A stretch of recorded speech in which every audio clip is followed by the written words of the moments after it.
It's time for the Grace and Inspiration Podcast with Dan Nzinga.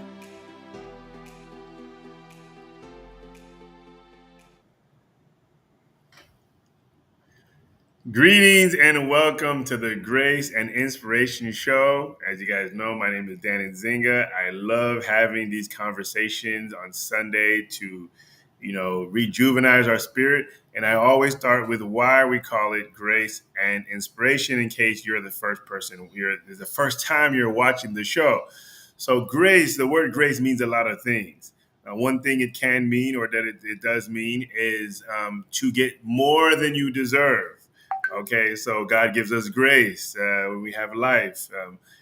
Grace, something is gracious. You're getting a lot more than you actually deserve. That's one thing. And I'm saying this because this is the energy, this is the feeling I want people to get from watching the show, is that you're getting more than you deserve, more than you paid for. Okay, that's one thing. Grace is also when you've done something wrong, and instead of punishment, you get love. That's also grace, which is also more than you deserve in that moment. But it's not only on the positive end, it's when giving forgiveness, getting grace. Okay, I've given you grace for something that you've done. Okay, that's an energy. Grace could also mean living your life with grace and ease, like a ballerina. So doing something that comes easy and it's smoothing. It's not all rough. It's graceful. That's another definition of it. So this is kind of what I want us to feel. We have two great people here, or at least one. I don't know if Kaustav was able to get on, but we definitely have Mark here that's giving us grace. We didn't pay him to be on the show. He's actually giving us grace, his energy, his time, his knowledge, years and years of experience. He's coming and he's giving you this for free. That's grace. All right. So that's why we call it grace. And inspiration, it comes from a belief that anybody can be an inspiration in the world. Anybody, no matter where you are, there's somebody else that's dreaming of being where you are. I think a light should be on top of a hill and not under a table. And you are the light of the world, and you can shine. Even if you think you can't shine for people that have more experience, smarter, higher up, all the things you think, but you can be a light for all these other people, the millions of people under you that's dreaming of where you are today, and they wish that they could be there. So I think everybody has an obligation to be an inspiration for the others and live your life as a success. Be proud of what you have, because what you have is so valuable. And a lot of people forget about that. So this is a call for you listening here. You get off this call to just think about all the people you're an inspiration to, your kids, your coworkers, people on Facebook, people don't even know you, never met you. And if you don't have anybody that's looking up to you, put yourself out there. You got social media now. I'm not saying be fake, but just be real, because there's somebody that's looking at those big guys, and that's too high. They can't even dream that high. But they can dream about being where you are. You're only like 1 or 2 steps above them. So they're like, oh, I want to get to where this guy is. I want to see what this guy's doing. This is the person I can aspire to. So inspiration to me is a very important thing. I like to be inspired, and I want other people to inspire me, and I want to inspire other people. And that's that kind of energy that I want around this too, that you are getting tools, you're getting stuff that you can use for inspiring other people, and that you can be inspired. So that's why we call it the Grace and Inspiration Podcast. And welcome for being here. I love that you're here and you're paying attention. We have a great show. We have a great conversation that we're going to have with two great people. Okay, so the first thing I like to do is actually let the guests introduce themselves, state what they do, why I would imagine that they would why would I would invite them, because I know that they have done great things. They have inspired many, many people. And just talk a little bit about who you are.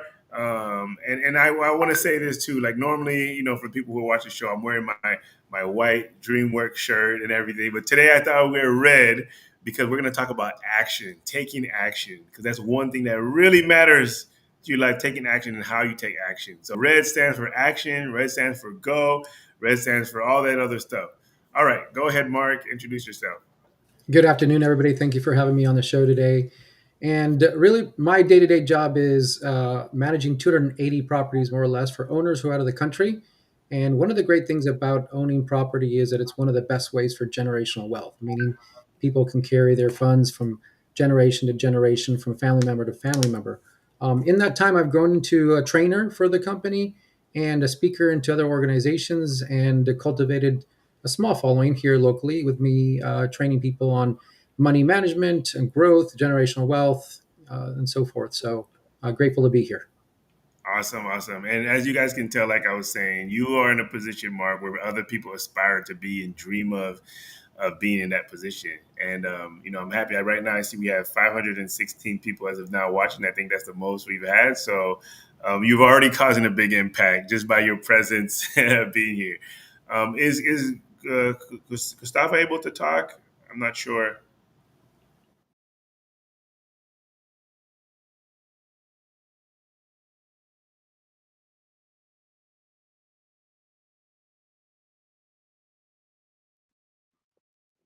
Yes. Awesome.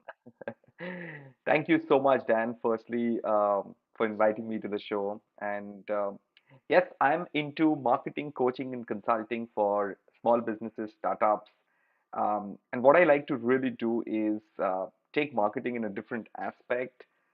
Nowadays, we hear about marketing and it's all about social media, but I'm really trying to get um, the original marketing, like Easter years, we used to do a lot of traditional marketing wherein it was all about human connections. It was all about knowing each other, building that relationship, rapport, trust, and then going ahead and doing business. So that is what I really focus. I run two communities. I support your business, which is a brainchild, and which got originated from COVID. Now we are more than 100 members from 5 different countries. Um, and yes, in I Support Your Business, we like to provide holistic support, and that's why it's called I Support Your Business. We really want to put our members in front first. We want to give unconditionally, and that's what we have been doing for the last 5 years. So yes, excited to be on the show with Mark, with you, Dan, and looking forward to the conversations on actions. For being here, both of you guys. And so let's just jump into our conversation. Later, I want to give you guys more opportunity to talk about your businesses, how people can get involved with you, how people can do that. But let's get into the conversation. The people love these conversations. And today I wanted to talk about um, how to create your life through speaking. And I would say staying committed through talking and listening. What you're listening to, what you're speaking about, the impact of that with your success, with what you're creating. So there's a concept of the talk in the stands, or talk on the court. And talk on the stands is when you're talking about a sporting event or you're talking a game, but your conversation with your neighbor, with whatever, or you're screaming, doesn't necessarily impact the game.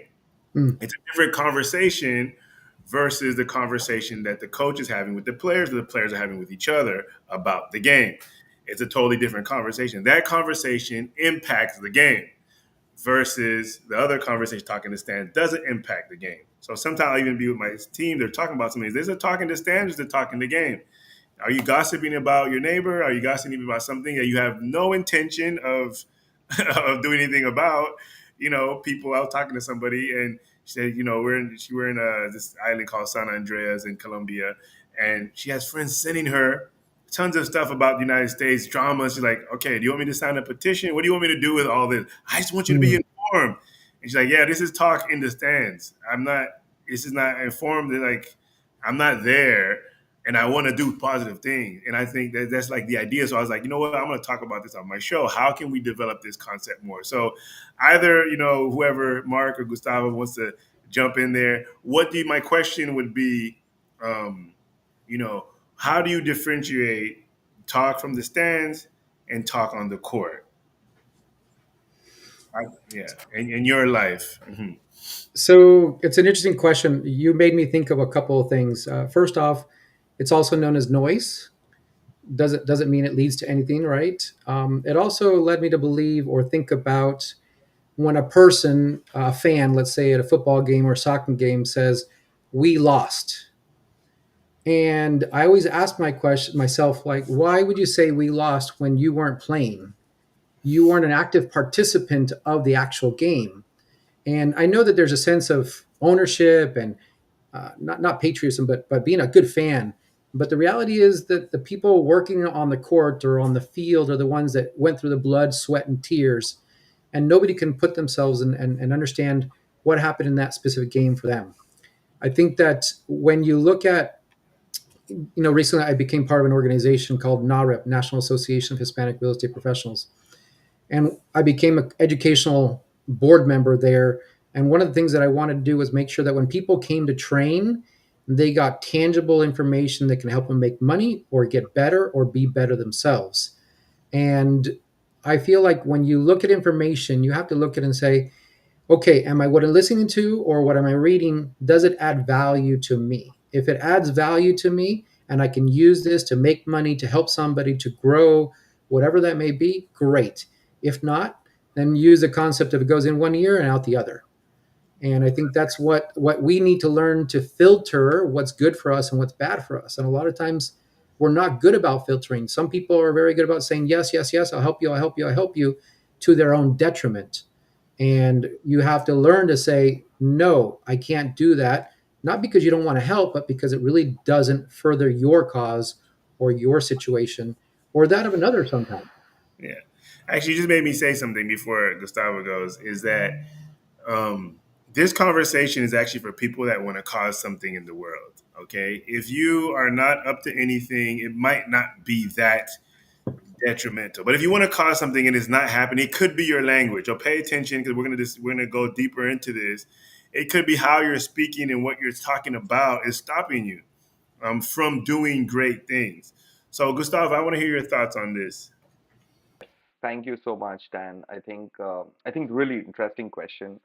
Um, my take, I think, is many a times when we have a conversation, when we speak things, I mean, I obviously every time like to understand that is it something that I am speaking because I heard, was it a hearsay, or was it the truth? Was it coming from the source, right? Because most of the times we sort of have conversations based on somebody else talking to us on something, based on somebody else giving us some opinions. But have I experienced it, or have I actually gone ahead and validated those aspects of what I'm trying to speak to the world, right? So I think that is a very crucial aspect um, in conversations that we need to validate very deep, very consciously, because otherwise it's just hearsay, and it is just broadcasting somebody else's thoughts into the world, into a group of people, right? So I think that is most important. That is it authentic? Is it something that I have validated? Is it something that I've experienced? And is it something then that I'm trying to broadcast to the world, right? So this is I think I wanted to get this point out, and yeah. Thanks for sharing that. And what I heard from what you're saying is like, to ask, is there any risk? Am I talking about something that I'm just telling a story, or am I going to impact what it is? Now, talk is good. Martin Luther King spoke, Jesus spoke, a lot of people speak, but their speaking is out to make an impact, is out to make a difference. And if you're speaking small, and even if on a personal level, oh, I should do this, I could do that, but are you going to do anything about it? It's almost Mhm. like I could and I should, as much as you can, remove that from your vocabulary, because in reality what it is, it's kind of, you're playing small, but you're trying to look good. Right? I should do this, but then you're not doing it. So why are you talking about it? Because you want to look good in front of other people, which doesn't further you in any way. It's a talk in the stands about yourself. So imagine talking in the stands about other people that doesn't further the mission, that whatever you're talking about. So to be a powerful person is to have powerful words. To be a powerful person is to have powerful words. And if your words aren't powerful, you're not gonna, be powerful. Mark, I see you want to say something. Go ahead. Yeah, I heard a while back that knowledge is power, and somebody said it's not true. His name is Hector Lamarck, and he said applied knowledge is power because we could know that we can do a lot of great things, but we never act on it. We could know that it's important to eat correct, but if we don't eat correct, what power do you have? You have no powers because you're not using it. So there is something about action. Obviously, words play a role in your head. If you decide in your head to be goal oriented and to think in the future and to think about great things, then your brain and your body will work towards those great things. But you have to work towards it. It requires an application of exercise, an application of work to be able to get to use that knowledge in a powerful way. So my next question is, what are some reasons why somebody would rather have these, conversations about nothing? I just thought about, Seinfeld's show about nothing, and they, one of the top shows for so many years because there's so many, it resonates with so many people who aren't doing anything. They work a 9 to 5, maybe you're not even, and they just come on and watch a show about nothing, and they have talks about nothing, right? And people like that. So, what are some reasons why people aren't having better conversations? Why are people just having these conversations that lead to nothing? Gustavo, do you have any guess? Can you get a wild guess at this? Yes, yes, Dan. I think very very pertinent question because I often come across a lot of people like you mentioned. I think the most important reason, according to me, is the purpose and the why, right? I think if the purpose and the why of somebody is not very clear, then conversations go haywire, and there is no passionate action that that person is likely to take because there is no sort of purpose of life, right? I know this is like high level purpose of life, the why and being conscious and things like that are very very high level, but I think we have reached a point at this juncture that these are very crucial elements for us to sort of propel ourselves ahead. So I think the purpose, the why, the reasoning behind us existing is one of the main reasons for us to have either amazing conversations or just conversations out of thin air. So that's what I feel.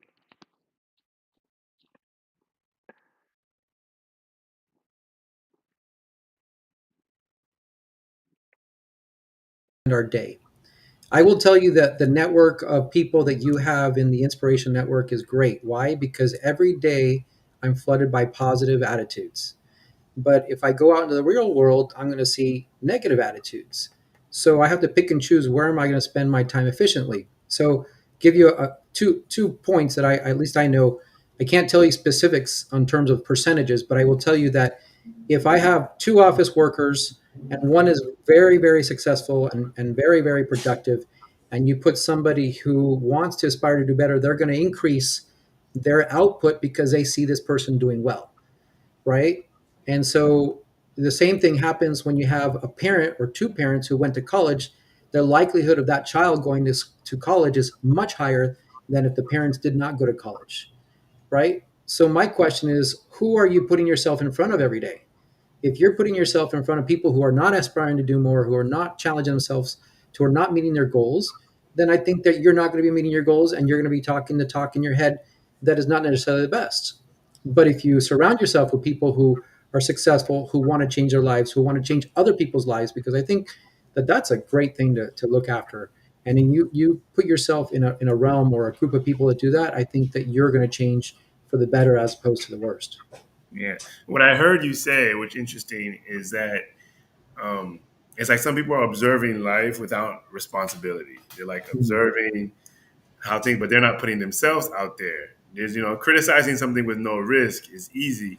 And when I think my answer would be to that question is the ego doesn't want to look bad, doesn't want us to look bad.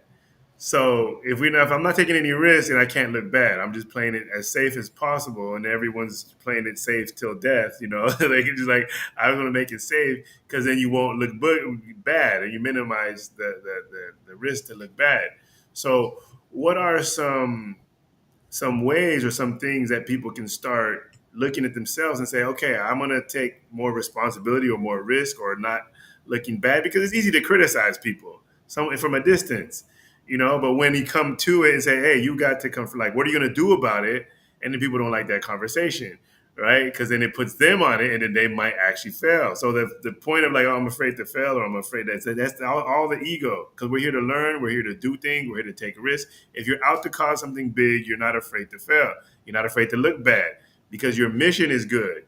Even if your method didn't work, well, hey, my mission is still good. I'm still gonna try to do that. So I guess the question is, how can people start looking at themselves and say, okay, how do I know if my words are good, and what can I start speaking like? What can I start doing? What kind of friends can I have? You kind of mentioned already, Mark. Put yourself around good people, but it's easier said than done. Like how can we do that? Is the question. Any of you guys? Go ahead, Gustavo. Have a point from the last conversation that Mark was putting up. And I really agree with Mark, and I have a different way to put it up. I always try to tell people that the influence that you have around you plays a plays a major role in whatever you're trying to do in your life. So for example, if you surround yourself with people from 9 to 5, and you're thinking and aspiring to be an entrepreneur in business, you will, probably take a lot of time to get there. But if you surround yourself with people who are entrepreneurs, who are small businesses, or who are struggling, etc., or who are successful, probably the time frame will be much shorter. Um, so I think that one thing that you're asking, Dan, is be very conscious about the inner circle that we have, the first circle that we are sort of spending a lot of time with. Are they really helping us in our mission, or are they really helping us with the purpose that we have in our life, right? So if we can achieve that consciously, I think then we are at the right track and sort of go ahead and will be able to take some action. So that's what I feel. Influence. And by the way, if anybody in the audience watching has a question or something, you can write it down. I always forget to say that. People just watch it. Nobody asks a question because they don't think they can. But if you have a question or comment or something you want to say, you want to ask anybody on the stage here, feel free to do that. Cool. Go ahead, Mark. So I think something I learned was people don't plan to fail; they fail to plan. And we spend more time planning for vacation, more time planning for our birthday than we do retirement. If you look at the NAHREP 10 disciplines, which teaches, I call it kind of like the 10 commandments. And one of them is discipline number 5, which is save money and invest 20% of your income into stocks and bonds, right? But let's take a step back. Let's plan. If we want to plan to be successful, if we want to plan to have a good retirement, if we want to plan for something, you have to know what the steps are to be able to get there, because there's just no way for you to say, I'm going to be rich, or I'm going to have $1 million, or I want to retire by 65. No. Every time you go to college, every one of your professors will give you a syllabus at the beginning of the class. And they're going to say, here are your requirements for the class. If you do all these things, you get an A. If you do all these things, you get a B, right? So why is it that we go to class and we understand we're going to get a syllabus, but we don't ever make a syllabus for our life? How do you want to be successful in life if you don't have your own personal business plan? Do you think the bank is going to give you money when you want to create a business without a business plan? And they'll make a lot of effort to do that. So my question, or my reality in this question, what you're telling me is, I have to sit down and break down what I want to do to be able to get to 1, 2, and 3. And just to what I love this book, and I actually have it out because I was using it for something else. The 7 Habits of Highly Effective People. It talks about thinking with the end in mind, right? And the gentleman goes to a funeral service and figures out that the funeral service is for him. And 4 people are going to talk: a family member, a coworker, someone from the community, and I don't remember who else, but 4 people are going to talk. And the question that he asks himself is, what are these people going to say about me? Are they going to say I was a good husband, a good father, a social person at the community service, a community center, or at church? What are they going to say about me? And if you don't like what you think they're going to say about it, then rewrite it and change now so that you can make your end better. So now you have to go back and say, what's my net worth? What is my goal in my net worth to be able to retire and not have to work again? What is it I want to do with my family? Do I want successful children? What is it? You have to have a game plan. I think that's a true way to success. So when I'm hearing from both of you and the whole conversation, because the conversation is about how you speak, what you're talking about, and it seems like the theme is do. Like you say, you got to do this, do that, great.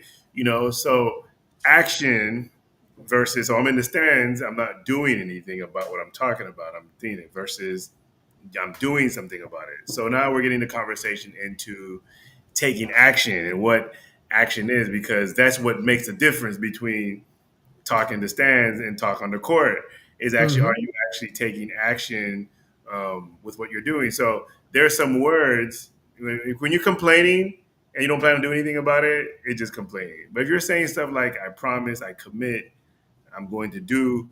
This is like the list of words like I'm promising, I'm requesting. Those are great things that are action words. So I want to look at some action words that people can use or that you can start. If you're noticing that you're not saying, like a lot of people are talking about their lives, but they're not living their life. They're talking about what they're gonna do, or what they're gonna have, right? But they're not doing anything. And so, like you said, you got to create a plan so that you can so you can move on that plan. But it all comes down to taking action. And so I guess now let's look at what is maybe a method or something. Like what can you guys say to like help people like get in action? Some people are like, okay, I want this thing. And wanting is not enough. You got to take action, but they don't know where to start, how to start, what to do it. What can you say, Gustav? I'm gonna let you go first. What can you say like to help people get in action that want a better life, but they just something is holding them back? What is it? What's going on? Right. And I think very, very important question. And I would like to put it in two parts. First, I would like to say that why people are not getting into actions, and this is my view, that the first the first question those people need to ask themselves is, are they desperate enough? And if you are really desperate to get something, you will eventually get or find a way to get that. So I think the first level of validation is whatever I'm seeking or whatever I'm wanting or whatever I aspire to, am I desperate enough? And if I'm desperate enough, what level of desperation I am at? 8 out of 10, 9 out of 10, 11 out of 10, or something like that, right? So I think first is that. And second, if you're desperate and if you really, really want something, then I would like to, and I generally do it for myself as well, that I break down into smaller action steps. Maybe it is like a ten step action to reach where I want to reach. But if I can really break it down into point 5, and get to 10, then it suddenly looks less daunting to me. I think that is step number one for me. And step number two is also, and we forget to do this, that if we achieve each step, let's take a pause and let's celebrate it. Because we often don't want to celebrate the smaller wins and the smaller things that we achieve, because we always keep aspiring for the bigger thing, which probably will take a lot of time to come. But in that quest, we probably lose motivation, we probably lose that energy. But with those small wins, with the small celebrations, I think it is more of a rejuvenation, it's more of a refueling that we are doing to get to where we want to go. So I think these desperation, step number one is to put it down into smaller steps, smaller goals, achieve them, celebrate it, move on to the next one. So that is what I would like to suggest. Beautiful. I love that. How bad do you want it? How bad do I want it? And there's a famous Eric Thompson speech where he's like, "How bad do you want it?" He's like, when you want it as bad as you want to breathe, you're gonna get it." So the desperation level, or I don't know if that's a word everybody resonates with, because desperation sounds scary to a lot of people, but it can be in a way it's like you're desperately wanting this to happen, and you're going to take action for it to happen. If you can't breathe, you're going to do whatever you can to breathe. And you're not going to be thinking about it. You're not going to be thinking about no games, no movies, no anything. You're just trying to get air. and that's what you're all about at that moment. So I definitely resonate with that. Mark, you want to say something? So I think that relates also to the why. Why am I doing this? Am I doing it for my family? Am I doing it for myself? Am I doing it to get out of my bankruptcy? There has to be a why, because if there is no why, then really, what are you doing? So I think, yes, if you're desperate, I think it's good, but the why, I think, is even more important, because there's an emotional attachment. I know that I work very hard for my family, for my wife, my two daughters, and I want to make sure that they have everything they need. That's my why. Um, I like the celebration part that he had mentioned, because I'll give you this as an example. When I practice jujitsu, there's a white belt, there's a blue belt, there's purple belt, right? There's a lot of belts, but with children, what they ended up doing was they created a lot of belts between white and blue. The reason why is because they felt like the children got lost in trying to obtain a blue belt that was very, very difficult to do. So they created a gray belt, they created a gray black belt, they created a gray white belt. And then the next one, they created another one with multiple colors, so that the child could achieve different belts before getting to that blue belt. And if we learn to celebrate the milestones and saying, I want to save $1 million. When I get to 250, I'm going to go on a vacation to Hawaii. When I get to 500, I'm going to go to a vacation in Australia. Like, you create little celebrations to show that your success and your hard work led you to be able to have that, let's say, that treat or that celebration. So I think that is important. But as he said, and which I said, we need to go back to the drawing board and create a game plan. And what is that game plan to be able to be successful? Nice. I like that. And if anybody's watching here or listening, I want to maybe give you guys a tip or something on how you can start that game plan. Okay. Now look at an area in your life that you want to work on.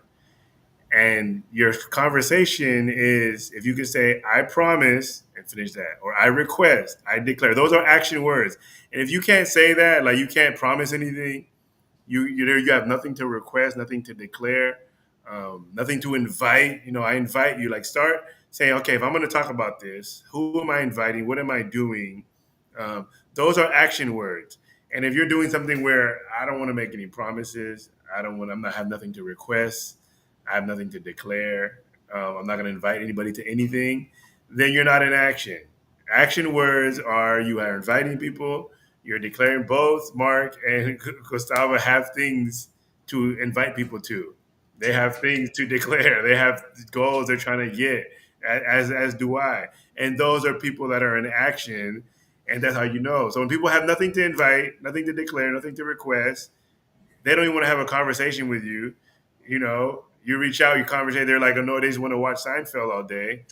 By the way, that's a very funny show. And the Seinfeld people themselves were doing something. They were making money. They were creating a show. They were creating something, Some of the right? highest paid actors there. Yeah. So I'm not bashing them, but just an example that you need something to declare. So just look in your own life and say, what do I have? Okay, I want to work on this. I want to be better at something, whatever it is. What can you promise, and to who? Who can make this promise to? What can you request, and to who? And that's an important question to look at for yourself. And Accountability. yeah, having accountability and stuff like that. Okay, so the next question is for you guys. Well, how has making a request or a promise has enhanced your career? Like, is there something that you declared or you requested or you promised that propelled you to, just so people can get a sense of what I mean by that, like an example? So if one of you guys can give me an example of something in your own life, in your own career, in your own whatever you're doing, that you made a request or you made a promise, you made a declaration, you invited, you something that you spoke it in a way that enhanced the reality of the situation. Can you guys think of any situation like that?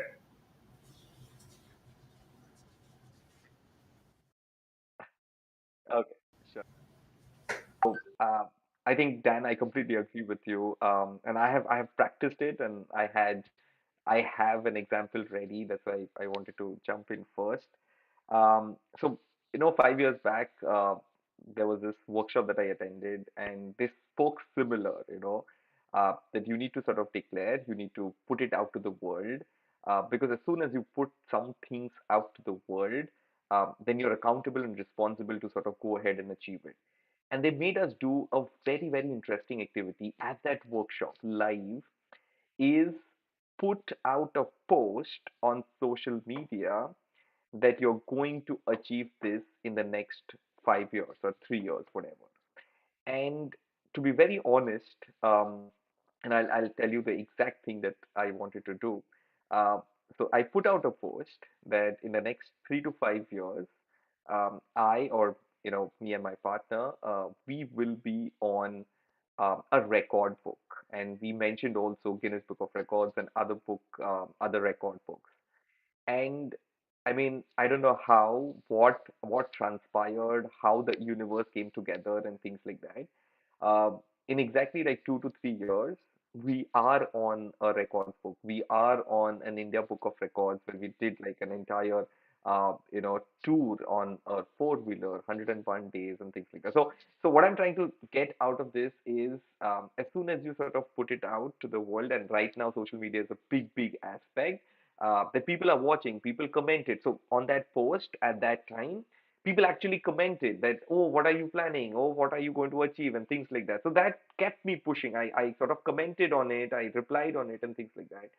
And it actually happened. Like, it actually happened because of some internal thing that must have gone crazy and wanting me to achieve it. So yeah, this example I wanted to share. Some awesome story. Mark, you have anything? Yes, I do. I During COVID, I started doing a lot more trainings on Zoom because obviously we couldn't go out, and it actually helped me grow my audience with regards to the field that I'm in property management.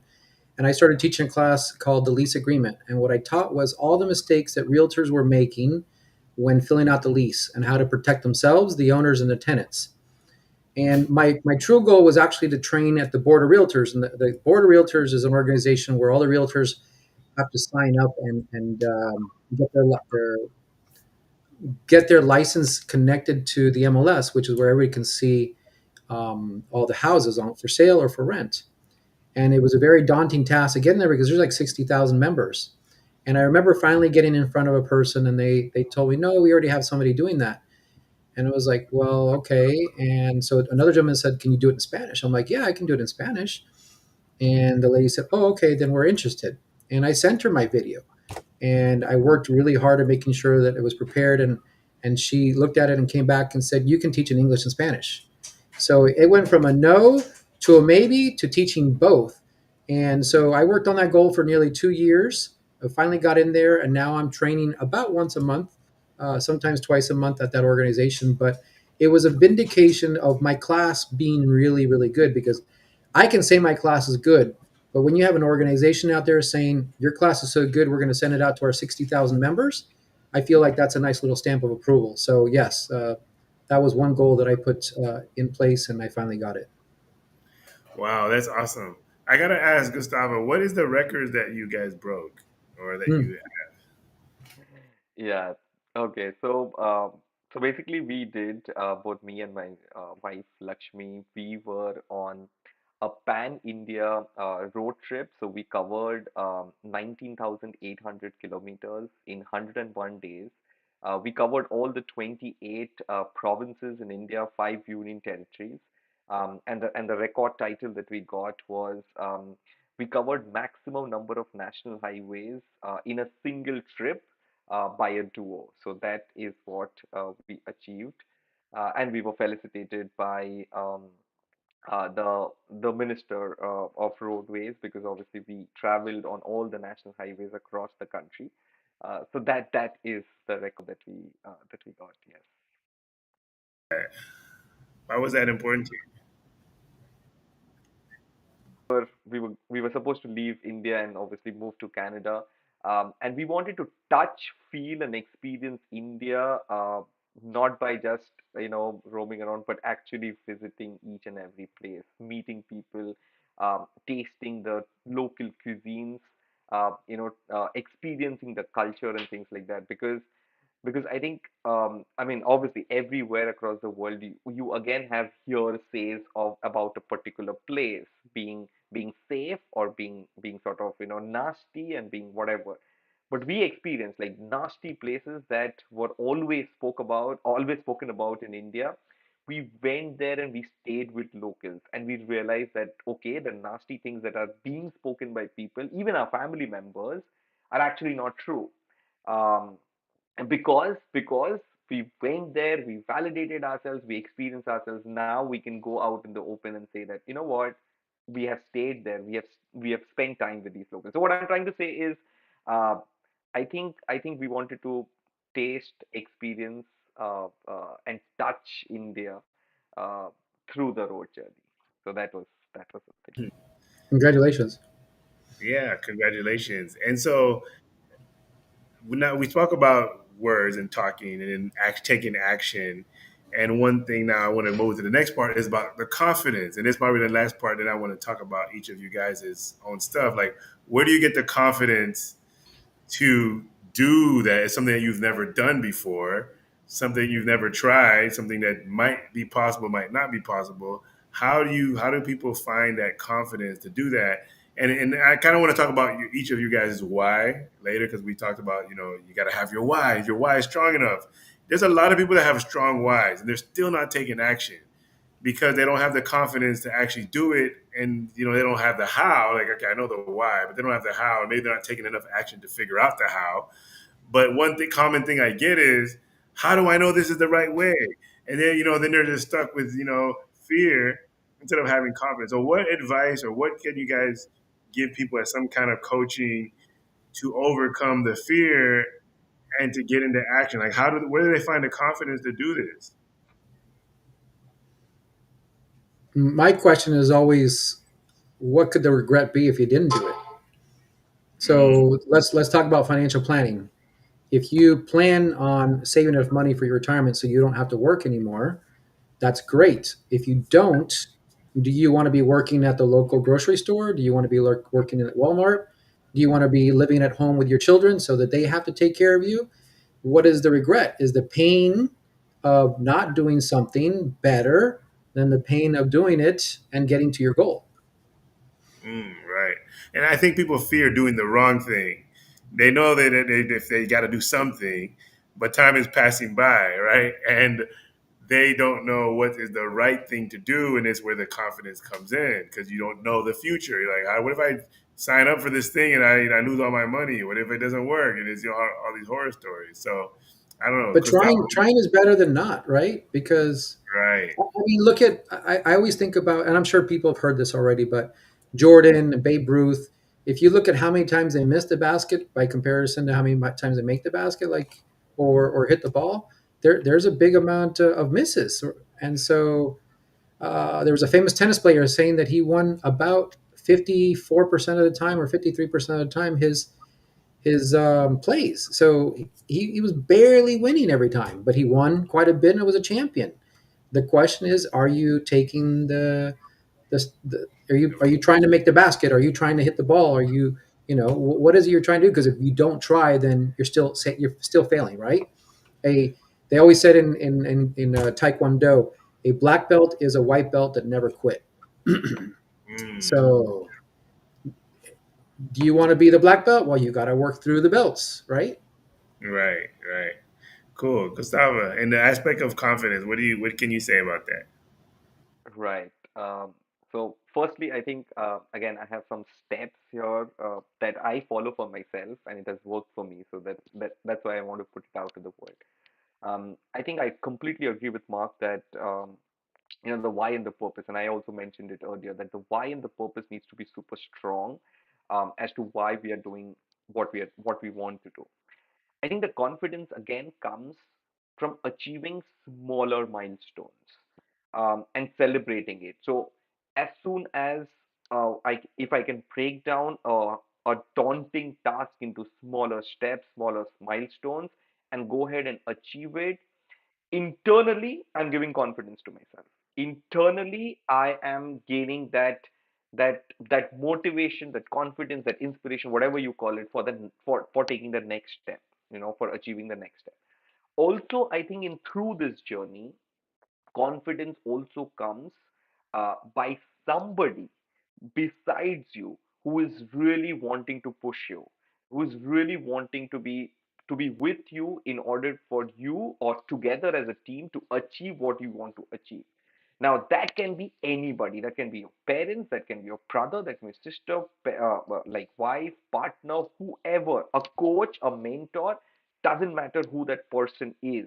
But if you trust that person completely, if you know that person is going to say something or do something for you for your well-being, for your good, ultimately, um, that is a very crucial aspect to sort of keep gaining that confidence, because that person is going to hit you, keep hitting you that, okay, you know what, you can do this, you can do that, and things like that. So having that close person with you also instills confidence. So yeah, these three things: the why, purpose. um, I think again, celebrating the small wins gives you confidence, and that one person besides you who keeps pushing you.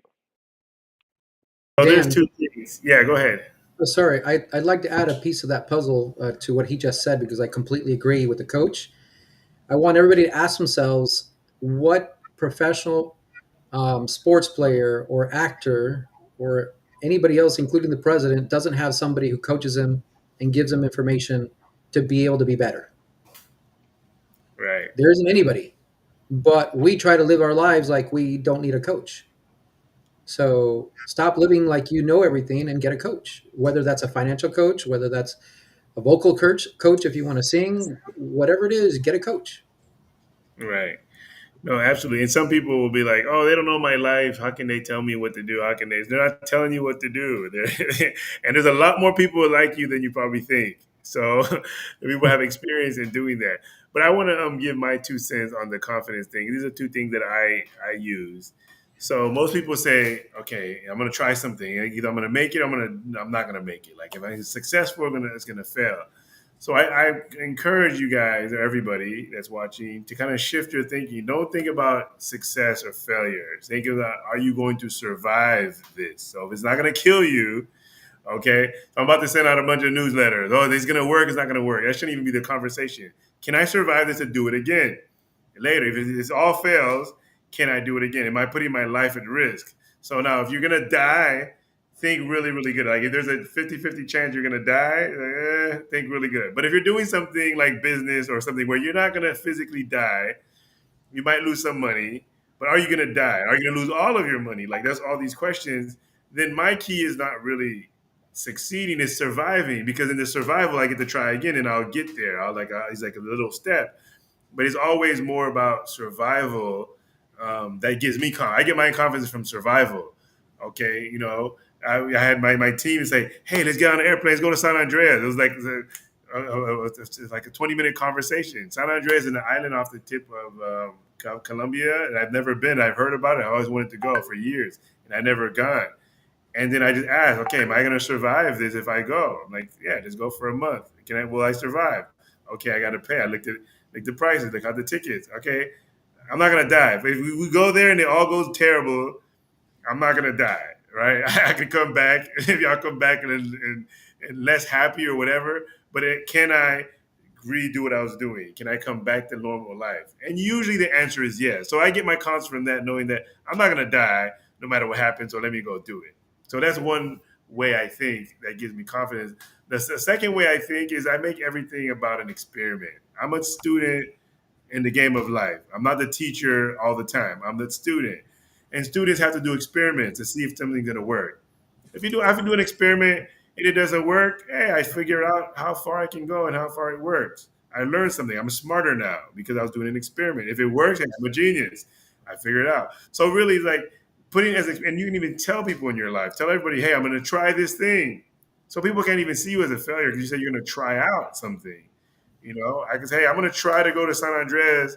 I'm going to experiment to see if this is a good destination for people to go to. If it turns out to be a terrible destination, I can come back and say, hey, it was a terrible destination. So when you put it as experiment, it's not your ego. It doesn't put it like, oh, you're a failure, you're a failure. So that gives me the confidence knowing that I'm going to try this thing out. I'm going to do my best, and I'll come with a report and say how it goes. And if it's something, if I went further and far enough, like, hey, I'm going to try next time. I'm going to keep going. I'm going to work with Mark for a year and see how that goes. I can't fail because it's an experiment. I'm working on something. So if it goes totally wrong, well, hey, that was an experiment, and I paid a little bit of money to learn a lot. And if it goes great, which it always does, then hey, I learned a lot. I'm still advanced. So that gives me confidence. Like failure isn't even part of my conversation anymore in both of the examples, because one is survival, like hey, I'm going to survive this, and the other one is I'm going to learn something. And when I approach like that, I have the confidence to take the actions, um, to speak well, to stop being on the sideline criticizing and not being involved because I'm afraid to take action. And that's how I get the confidence for my life to change. So, Marco, Gustavo, if you guys want to add anything to that, and then we'll go to the last segment. Stuff. You also made. So I think yeah, it makes sense to me completely. Yes.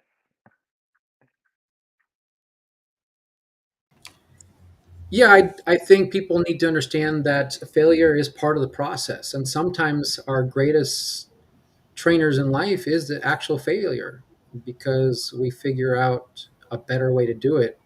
And I think it's also good to know that we're not perfect. I think people want to be perfect. I think people want to show others that they know it all. And the reality is that we don't. And we need to have confidence in the fact that we don't know all the answers and questions. And I think that that's also a good thing. I get questions all the time that I can't answer. And I tell them, you know what, that's a good question.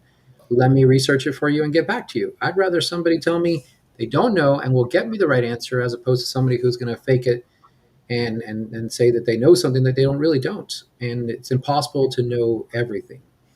And so if we get away from this perfection attitude, and if you notice, even like on Instagram, they're saying that the videos that are more relatable are the ones that are just more generic and don't have a lot of fluff to them. It's just a basic person speaking, as opposed to this whole orchestrated Hollywood video.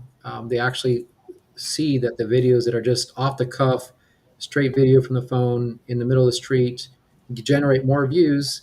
So why not be authentic and why not go through the mistakes and why not just do the things because you know eventually you're going to learn to do the right thing. Got it. Okay, so yeah, go ahead. I I really want to add one point on this, on the failure aspect and vulnerability aspect. And I keep asking this in my workshops as well.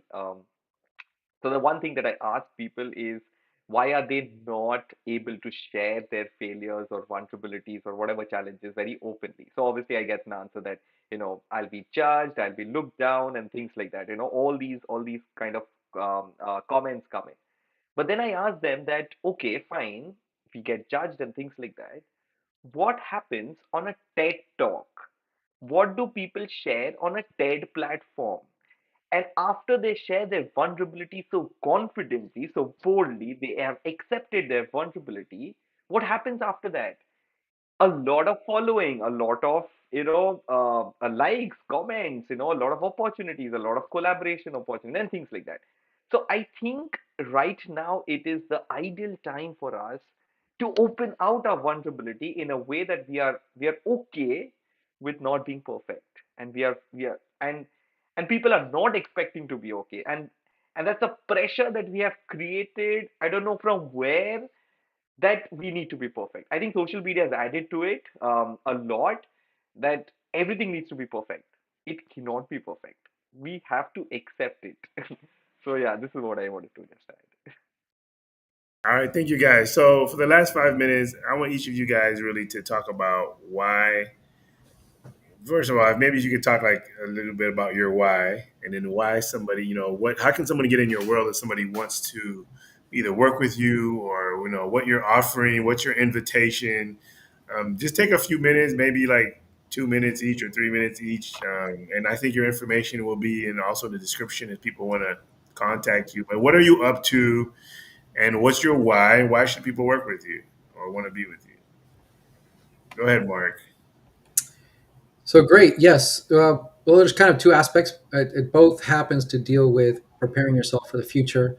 One is investment properties. So I deal a lot with investment properties and people to be able to save money, buy homes, and take rent and use that as their income.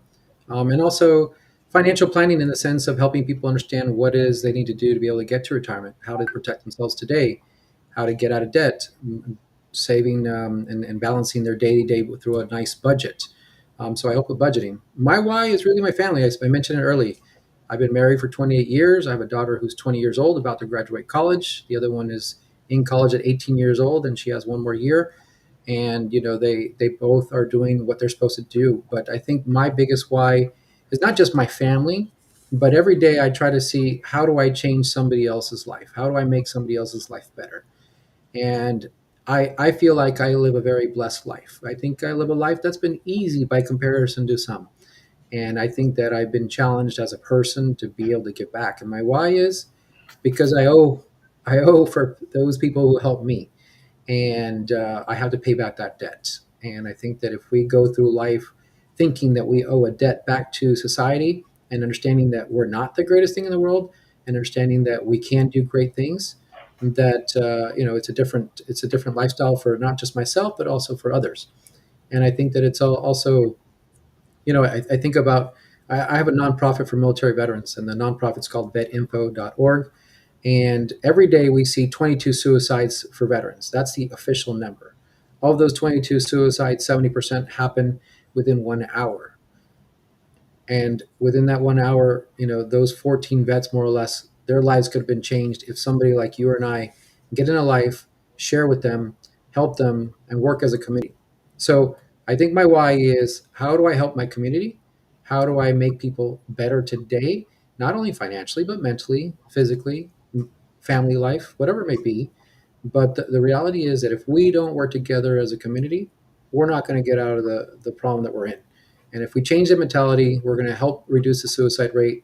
We're going to help people go through college. We're going to help people get through being able to get to financial freedom and generational wealth. And so that's my why. My why is just changing people's lives, which impacts my own life with my wife and my family. Right. And who are you looking for to work with or to be your client?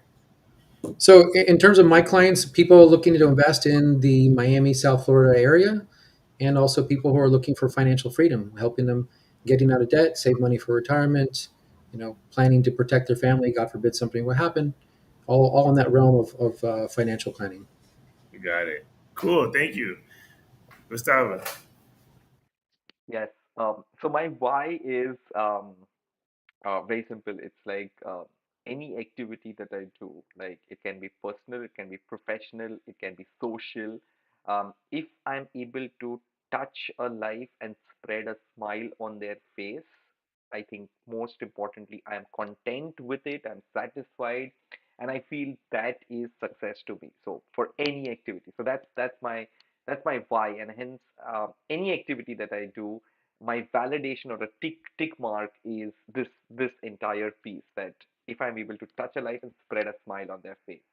Um, as far as working with me and the kind of people that I'm looking to get in touch, I think small businesses, entrepreneurs who are up to something, who have already launched something.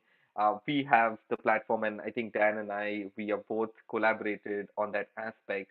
That we really want to provide holistic support to small businesses. And the recent thing that we are really promoting is, so we launched a book 4 months back. We featured 25 of our members in I Support Your Business. And not only their entrepreneurial journey, but we started off with their personal journeys of life, their story, and hence entrepreneurial journey and the ups and downs that they have gone through. So we launched a book. It's available on Amazon. We did book launch events across 7 cities across Canada and India, and we're looking forward to more such stories. So get in touch, get in touch with me. We'll do like a small orientation, get you into I Support Your Business, and feature your story out to the world.